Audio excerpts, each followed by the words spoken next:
નમસ્કાર, આપ જોઈ રહ્યા છો જીકેએસ ન્યૂઝ ગુજરાતી। વાત કરીએ તો વડિયાથી બાટવા દેવળી રોડ હતી બિસ્માર હાલતમાં। આ રોડ ઉપર મસ્ત મોટા ખાડાનો માથાનો દુખાવો બની ગયા છે। તંત્રની મીઠી નીંદર માણી રહેલું છે। તંત્ર ક્યારે જાગશે? જાગૃત નાગરિક દ્વારા સોશિયલ મીડિયા ઉપર સ્થળ ઉપર જઈ અવરજવર કરતા અનેક લોકોને પૂછતા લોકો દ્વારા રોડના તાત્કાલિક ધોરણે ખાડા પુરાય તેવી લોક માંગણી ઉઠી છે। ત્યારે વડિયા બસ સ્ટેન્ડથી રેલવે સ્ટેશન રોડ હતી બિસ્માર હાલતમાં છે।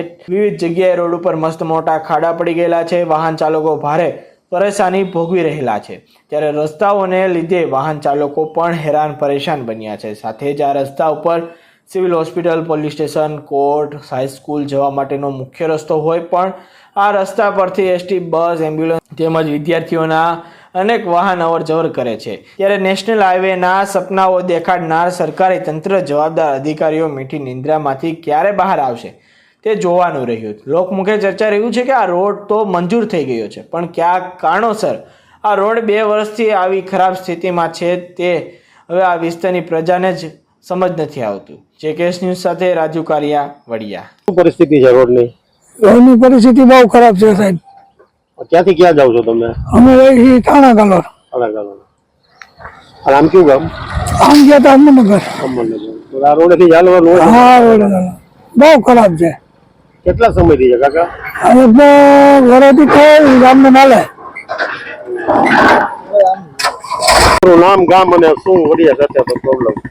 મારું ગામ બાટવા દેવડી, હિંમતભાઈ કોટડિયા। અને અમારે વડિયાનો રોજનું ખરીદી હોય, ત્યાર પછી અવારનવાર દવાખાના બાબતે કોઈ પણ અવારનવાર વડિયા આવવા જવાનું થતું હોય અને આ રોડ એટલી ખરાબ પરિસ્થિતિ છે એની કોઈ સીમા નથી અને બહુ કઠણ પરિસ્થિતિ આવી ગઈ છે આ રોડની। દવાખાનું કેવું હોય તો? દવાખાનું હોય ત્યારે અહીંયા વડિયા જ આવવાનું થાય। સરકારી કામ હોય, કોઈ પણ હોય, અવારનવાર આવી ગયો વડિયા જવાનું થાય। કેટલા સમયથી આ રોડ ખરાબ?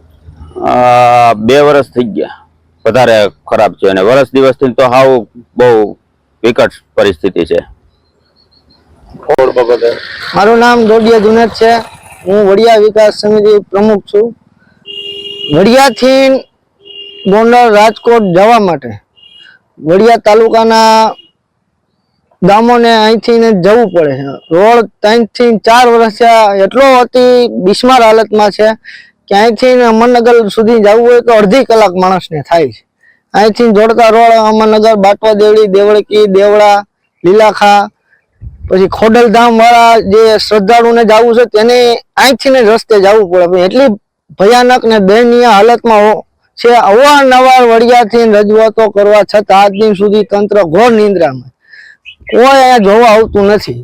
ખાડાય પૂરતા નથી। રોડ બનાવવાની તો વાત અલગ છે પણ એ ખાડાય પૂરવા રાજી નથી। બોલો, તંત્ર ટેક્સના નામે લાખો રૂપિયા ઉઘરાવી જાય છે પણ વિકાસના નામે અહીંયા 0 રૂપિયા વાપરે છે।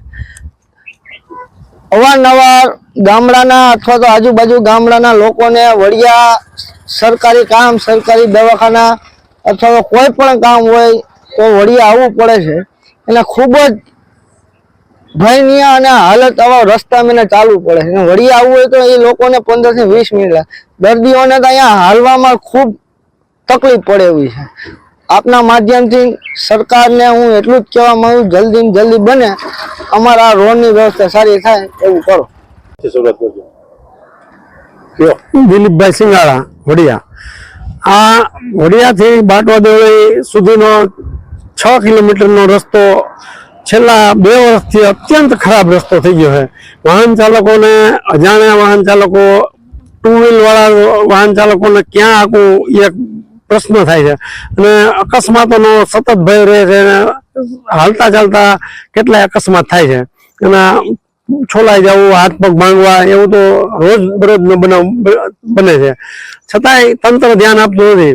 બહુ ઓબાળો કરો તો માટી નાખી અને વયા ગયા છે તો એ માટી તો અમુક લપસની અને ચીકણી થઈ છે। એવી માટી નાખવાની કોઈ જરૂરત નથી। કોન્ટ્રાક્ટરોને 5 વર્ષ સુધી મેન્ટેનન્સ કરવાની જવાબદારી હોય પણ તંત્ર કોન્ટ્રાક્ટરોના કાન સાંભળતું નથી। એટલે દરેક રસ્તાની પરિસ્થિતિ આવી થઈ છે। તમે ગોંડલ તાલુકાના રસ્તા જોવો તો એમાં કેમ ફેર છે અને અમરેલીના રસ્તા જોવો તો એમાં કેમ ફેર છે? કોન્ટ્રાક્ટરો સાથે અધિકારીઓની મિલીભગતથી આ પ્રશ્ન ઉભા થાય છે। હવે રસ્તો બને તો કોન્ટ્રાક્ટર ની સાથે જે તે જવાબદાર અધિકારી સતત આ રસ્તા ઉપર હાજર રહેવા જોઈએ એવી અમારી માંગણી છે. આ રસ્તો આમ ક્યાં જાય આગળ? આમ ગોંડલ રાજકોટ સુધી જાય છે. આ બાજુના આખા અમરેલી જિલ્લા જુનાગઢ જિલ્લાના વિસ્તારના લોકોને આ પ્રાણ પ્રશ્ન સમાન રસ્તો છે. અહીંથી જ એના રાજકોટ ગોંડલ અમદાવાદ જવા માટેનો આ એક મુખ્ય રસ્તો છે, પણ છતાં એની હાલત આવી બની છે.